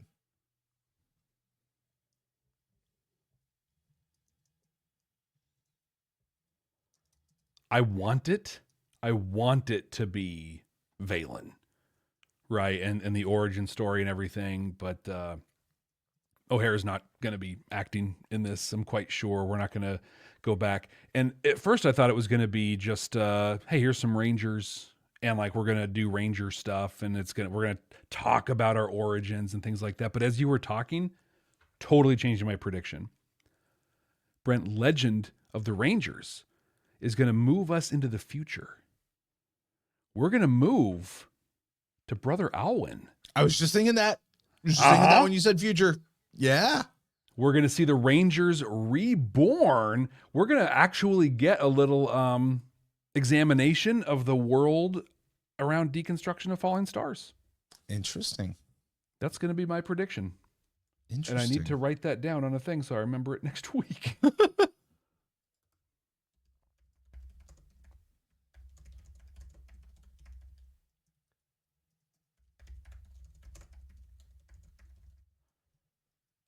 We'll find out next week what it's going to be.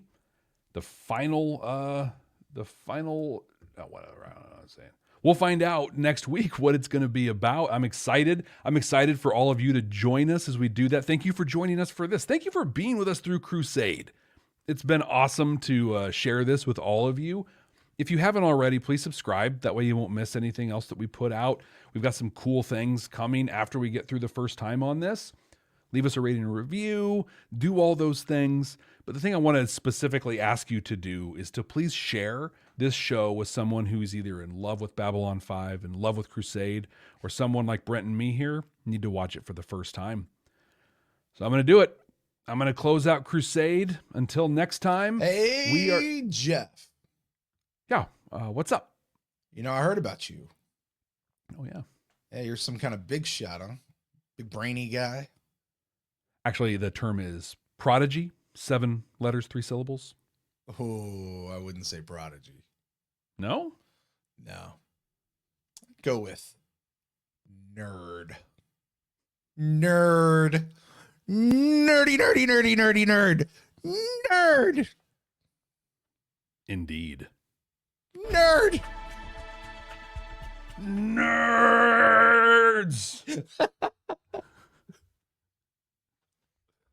Geek. Wow. Dork. I was thinking of some other things, but I also know a lot of the other disparaging terms carry weight, an unpleasant weight with people. Okay, I have a question. Okay. Of the 3 terms, nerd, geek, and dork, which one is the most offensive? What do you think? I think dork. I agree. I think it is too. I don't know why. It might be because it's the ugliest of the words. It is. It just has a dork. Like it just has a stank on it. Yeah. Yeah. And it's that hard K at the end. I know geek has that hard K, but it's a softer K. Like there's geek. It's got the E. And it's dork. Like, ugh. Just sounds awful. Mm-hmm. Yeah. Mm-hmm. Jeff, it's time to put up Club 65. It is. Here we go. We're going to hang with out with our council chambers. Yeah, let's check in with them. There you go. It's all right. It's all right, Brent. Oh, now you can talk. I love this one from Katerina. Just on that, I'm extremely super excited about you doing B5 for the second time. It's literally a dream coming true for me. Katerina, I don't know why you're dreaming about me or Jeff watching Babylon 5 for the second time, but I think it's cool that you are, and I'm glad we can make it come true. I don't understand. It's actually a dream for us. Cool. I've never done a second watch show before. Like a thing like this? Yeah, yeah. Well, I mean, Beam Me Up was like a 47th time watch. Stargate's a 47th watch. I mean, it's kind of, but in those you were watching, like this is just watching for the totality of everything, and you had very specific. Like with Stargate, you have a very specific charge. But I have a very specific goal with Babylon 5 for the second time, though. Like, I'm not just here just to watch it and like have fun and eat some popcorn. No.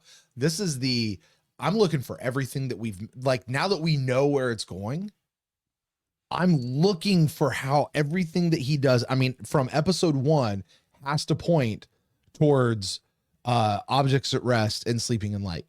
Mm-hmm. It's all got to get there. And so how does all of this point to that journey, and where does that go? I'm looking forward to being like, Jeff, can you believe that we didn't pick up on Geometry of Shadows and all the foreshadowing that happened? Can you imagine how dumb we were? Like, you know what I'm excited for, Jeff? And I've already decided this. I'm excited for when we get back to late delivery from Avalon. And we have to revisit. Taste it with the knowledge of what's to come. No, because here's the thing. You know what I know about that episode? It's a metaphor. It's not good. No, it's not good. But everything about that episode is a metaphor. And I going into it knowing that, and I can see the metaphor. I remember the show pretty dang well. You go figure. But I'm really I'm going to give it a fresh chance, a whole new chance, and I'm going to look at it through those eyes of knowing that there's the metaphor there associated with it and see what comes out of it. And I'm kind of excited to get back into an episode like that. And maybe I was wrong. I like that you're open to that. Probably not. I was probably right. Yeah, you were right. But it's good that you're open to being wrong. Right. That's a big thing. Ben is on our side here, says Max is his number 3 guy after Gideon and Galen, and this episode is a big reason why. There you go. There you go. Hey, we spent a lot of time talking about Eilerson's wife. Oh. Is Cynthia Allen related to Brent Allen? A distant relative, perhaps? Ben says maybe a great-great-great-granddaughter. I think you might need to add a couple more greats onto that. Probably how many years in the future is the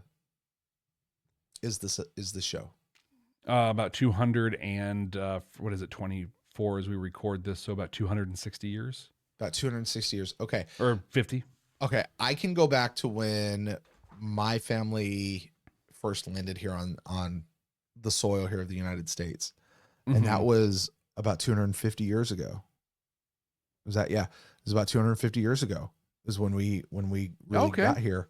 So, and I know that grandfather is my 5th great grandfather. So yeah, add 2 more greats and you got it. And you got it. Nailed it. You like how I did that math on that? Suzanne's got a great callback to The Gathering. The Lorcans picking the jewels reminded me of Delenn with her 3 gravities, 4 gravities when she was getting Jakar. I don't remember that. She had the gravities ring thing that she got. Oh, and we never saw it again. Never again. Wow. Never again. Wow. Let's see here. Oh, so this is back to our conversation of when was the show produced. Sarah says that the show was first aired. It was number 4. Nia says that it was episode 12 of 13 produced. So I don't know if they just went back to the Black Jackets or maybe I was just wrong where the gray ones were first and then I don't know. Well, no, because the gray thing was part of the studio thing. Like they wanted and them they to did the appearances and other deceits, right? Yeah. To explain the whole thing. Yeah. Yeah. Number 7 in the OG airing order though. So there you go. What a mess. Like the whole thing is, I love that it's the last one we watched. Like go out with the great taste, left in our mouths, wanting more. Absolutely. Absolutely. Hey, JMS, if you're ever watching this, dude, I'm so sorry that all that crap happened to you from TNT. Like this was a good show. You had such a good show. Another good show on your hands. You're so good, man. Some great math by Nia that I actually like quite a bit. Gideon meets Lockley in almost 25% of Crusade episodes. I love that. I love that. Hey, what do you think would happen here? It'd be cool if Gideon took over B5 after Lockley moved on, because we know that Lockley does move on from Babylon 5 eventually. Mm-hmm. But I guess it would have been a step down, ? The Sheridan did it. I don't know that it'd be a step down. It'd be a lateral move. Still a captain. Yeah. Mm-hmm. Still a captain piece,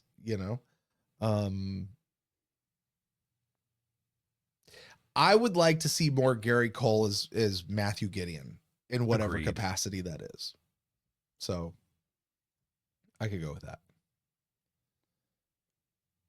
Okay, let's hear it. Nia posted a picture of the Excalibur with the bridge circled. Thank you, Nia. I'll have to check that out. Yeah, it's very strategically placed. I like this from Suzanne. An alternate definition to the whole shipping thing. Uh-huh. Like A and B characters were meant to be together, but not necessarily in a romantic relationship. Okay, so let's attack this. And I'm going to go back to Star Trek. I'm going to go back to 2 new Star Trek episodes, and I'm going to point to this. All right. In Discovery, people lost their damn minds round about season 3. I thought it was like episode 2 that they really collective minds. No, but what I'm talking about is you had the two people that sat at the front of the ship. You had Owoshikun and you had Detmer. Because they sat next to each other and they gave each other looks every once in a while. People are like, they're a couple. They're a couple. It's like, no, they're not a couple. Stop it. They just sit next to each other while they work. Sulu and Chekhov made eyes at each other and like, really? Oh my gosh, did you see that? You know, and here's and Jeff, you and I have had lots of conversations about this offline. I don't know that we've ever talked about this on a microphone before. One of the relationships that I despise Seven in and Rafi. all of Star Trek is Seven and Rafi. Agreed. And it's because it's not, you know, some people, oh, it's because they're girls and they're lesbians. Look, if you think that's the case and you haven't been watching the show, you haven't been watching me or Jeff at all. That's not the case. It's because it wasn't earned at all. And when they came back with it in season 2, they were like already estranged and broken. There was nothing to that relationship that made any sense whatsoever. Nothing. It was literally like the end of season 1 and she's like, I'm going to hold your hand. Yeah.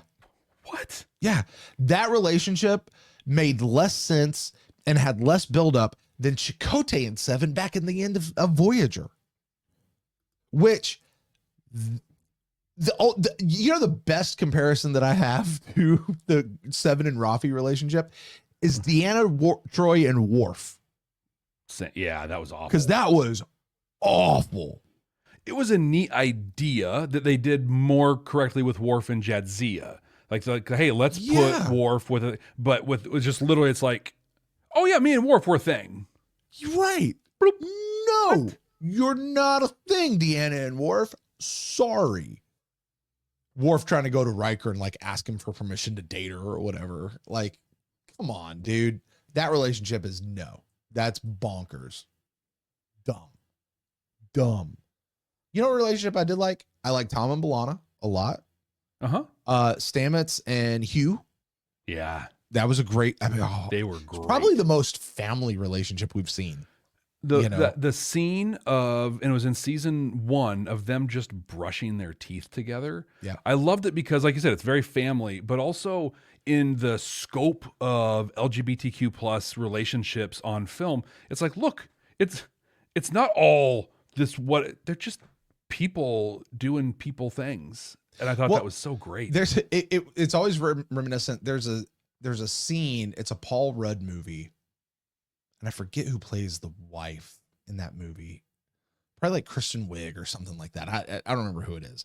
But like they're literally just sitting there like brushing their teeth. Or Mad About You, that couple there, Paul Reiser and who was it? Helen Hunt or someone like that. You know, they're just sitting there brushing their teeth. Like, yeah. Oh. Anyway.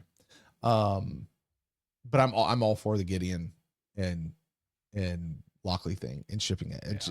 Because that one works. It just makes sense. You know, Dylan and Sheridan, great couple. Glad this one didn't get as slow played as that one. But they worked because of the slow play. I'll tell you the relationship I would have liked to have seen a little bit more from and really seen what would have happened with it was the Ivanova and Marcus. Telepath lady. Talia. Oh yeah, and Talia. The Ivanova Talia. Because that was so underplayed. And given the brashness that started with Ivanova and her whole thing about telepaths and stuff like that, because of things that we later found out, like I would have been really interested to see what happened there. When everyone went in, when Delenn was, after all the season 3 stuff went down, and I forget the name of the episode, but Delenn wanted to do that ritual where people shared a thing and gave a thing or whatever, and they came in and still did it with her. And Ivanova's things was, I think I was in love with her. Yeah. Like, there's a lot there. We're talking about the size of the Excalibur earlier, and Ben's just two guys talking about the size of their ship. Ben, you're my kind of people, dude. You're my kind of people. Sarah's here with you, Jeff. She's an anti-shipper as well. Tends to ruin the show. Right. I'm for it as long as they earn it. But to just throw people together, like, come on. Come on.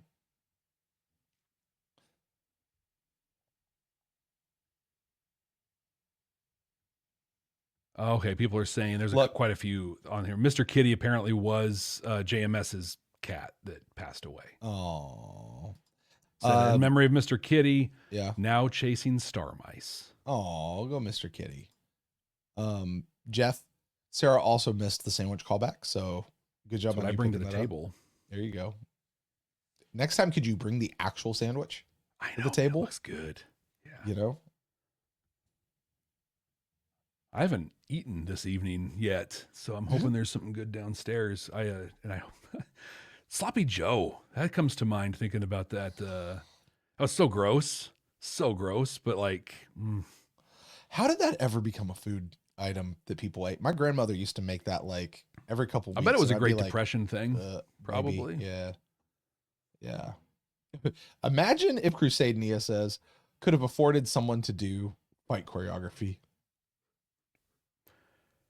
For real. Okay, here we go. So Suzanne talks about North by Northwest. Train into a tunnel. I don't know exactly what this is really fully about, but I will. Oh, probably special effects or something. I will tell you, and I will stand by this. North by Northwest is Alfred Hitchcock's best film. Yeah, you think? Absolutely. I will stand by that. I will die on that hill. North by Northwest is his best film. So good. Oh, hey, here we go. Yeah. We get a little thing here. Excalibur is roughly 1.85 miles long. Okay. Interesting. So little under half. Little between 2/3 and half of the size of Babylon 5 is lengthwise anyway. Oh, there's two great ones here. Quote, Max Eilerson. That's all right. Max Eilerson is what so many men should be, unquote. Go back in time and show this video to Jeff Self watching the first episode of Crusade. Touche. And a great one here. Bit upset that Jeff didn't call him Vince McMahon in the recap. Again. I'm glad you waited for that comment though. Did you? Okay. Did you call him out as Vince McMahon in your watch video? Because I haven't watched it. Did you? Oh, right. Like the second I saw him, I'm like, that's Vince McMahon. That's funny. Did you guys talk about that in Red Sector? Did you guys talk? Did anybody connect that Jeff and I both thought that? Because that's funny. I know I said it.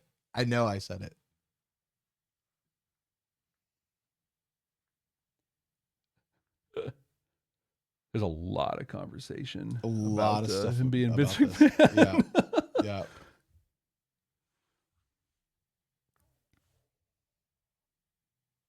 Nia, I disagree. All cats are cute. Mm-hmm. But that's okay. You know, it's the cool thing about opinions. Everyone can have them.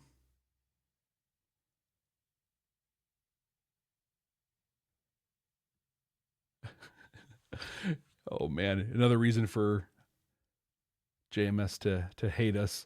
They called JMS's cat ugly. He had better never watch this one. Is that his actual cat? I think so. Well, I don't know if that picture. Pictures? I bet it was. I'll bet it was. Sorry. I'm sorry. I'm not a cat guy. I'm just not. I'm not either. I met a person many years ago, and she loved cats. From Go, she introduced herself and she's like, "Look, I love cats. That's my thing." And I was like, "Well, there's two types of people in this world. There are dog people, and then there are people that are wrong." And then she said, "Yeah, well, cats rule and dogs drool." And immediately I knew that she and I were going to be cool. All right, I like. Oh, go ahead. I was just saying, I love the conversation here. I love like they're just talking to each other over here in the chat. So it's like, just being friends. Hey, listen, people got to get here. People got to come to this thing. Like, this is great. Listen, sign up for Council Chambers. Come in. You get to hang out with Jeff and I. You get to hang out with I don't know, what is there, like 25 people or so in that group right now? You get to hang out with 20 and like we're all getting to know each other and becoming friends. Like these people, we know these people. You know what I mean? Like, that's really cool. I like what Ben says here. He says, "I'm excited because the second watch was my favorite Babylon 5 experience, but no other reaction or podcast has gone there until now." Yes, Jeff, we're going first on something. And it's pretty fun. I think you and I have talked about that. Like, I don't think anybody's ever done a second watch podcast. Why would you ever do that? Yeah. Well, we actually have a good Babylon reason 5. to do it now. Yeah. That's why. Brent, this might be the best comment ever that completely describes what this Babylon 5 for the first time has been. Suzanne says, B5 changed these guys. Yeah, absolutely. Absolutely. And look, here's the thing. And I'll say this. We got an email this past week and I was typing out the response to that. And I was just going, I was reminded of how you and I went on a journey in the same way that the characters in this show went on a journey. And in some ways, our journey mirrored their journey in ways. Like you and I started in a place, right? We started in a place of these, and I'll say it. We were rather haughty.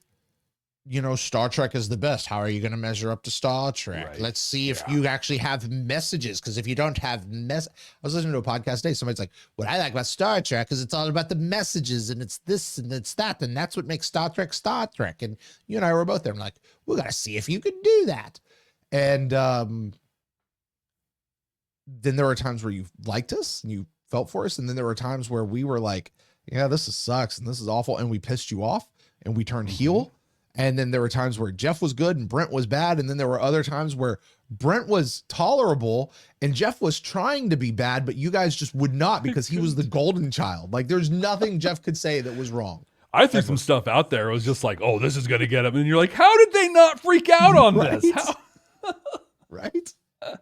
And then, but in the middle, what you saw us coming around. And then like, there'd be times where like, hey, it looks like Brent and Jeff are starting to turn a corner, and then nope, not turning a corner. We're right back to where we were. And then by the time we get to the end, Jeff, you and I are so hardcore on this Babylon 5 thing right now. Like even the worst episodes are still like watchable, except for that one, which is the long night or whatever, that one in season 2 with Franklin doing weird stuff, like, Well, I'll say this. I have more Babylon 5 t-shirts in my closet than I do Star Trek.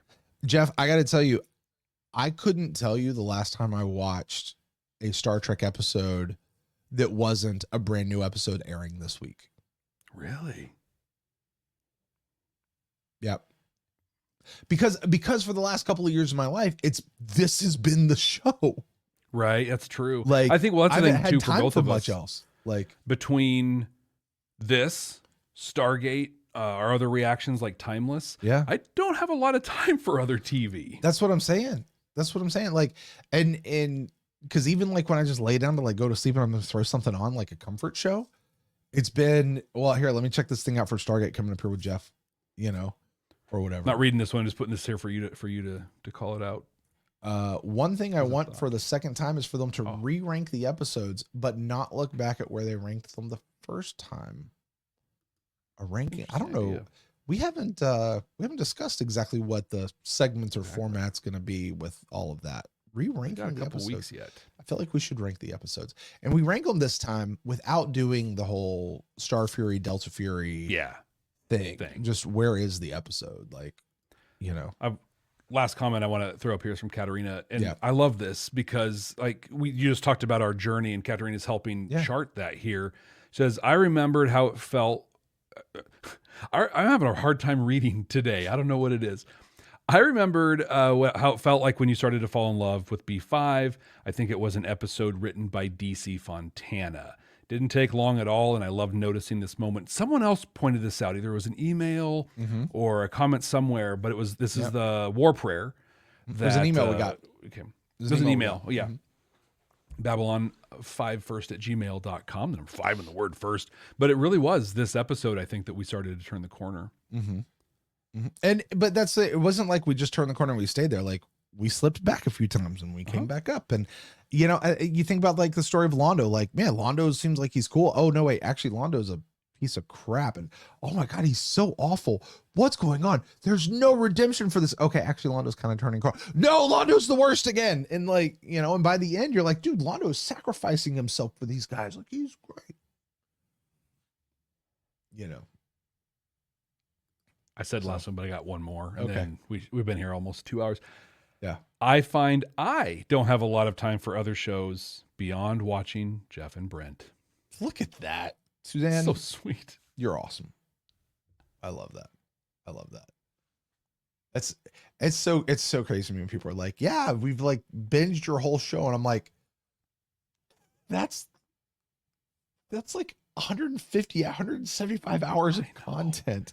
Like, It's a lot of us talking. that's a lot of us. And listen, I'm glad you're here for every moment of it. You know, Totally. glad you're here. You guys are, we wouldn't do this without you guys.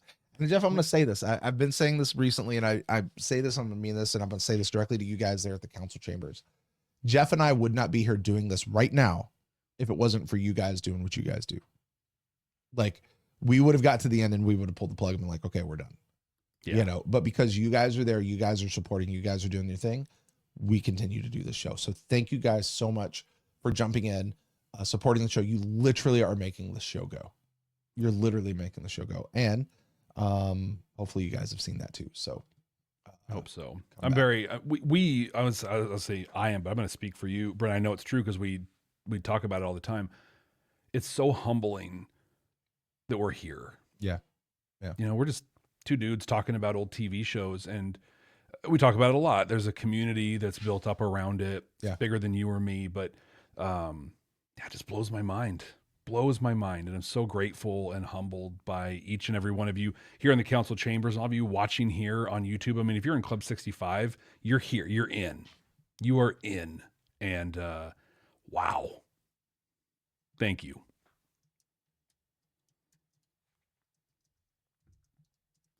Yeah, you guys are amazing. So with that, Jeff, I think it's time for us to get out of here for tonight and close this bad boy up. Hey, listen, we're right back next week with Legends of the Rangers.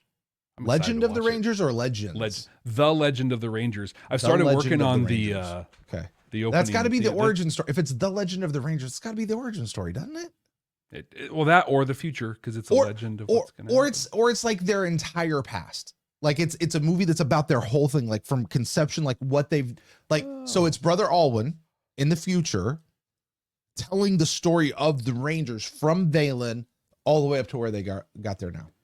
It's gonna be like one of the Doctor Who stories that brings all the doctors together. Something like that. Yeah. Which I'd be all right with. Sure. Bring it all together. So, but with that, hey, if there's any questions about how that's going to work, Jeff and I don't know, Jeff, I guess it's okay to say it, at least to this group, if you're still watching at this point, right. We are going to be doing those movies together.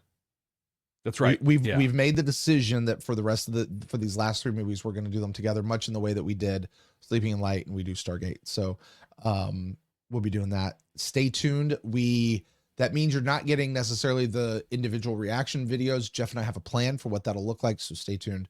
And we'll roll that out as soon as we're ready to talk about all that. So guys, we're going to get out of here. Thank you guys so much. You guys are amazing. And you are. Until next time, see you guys.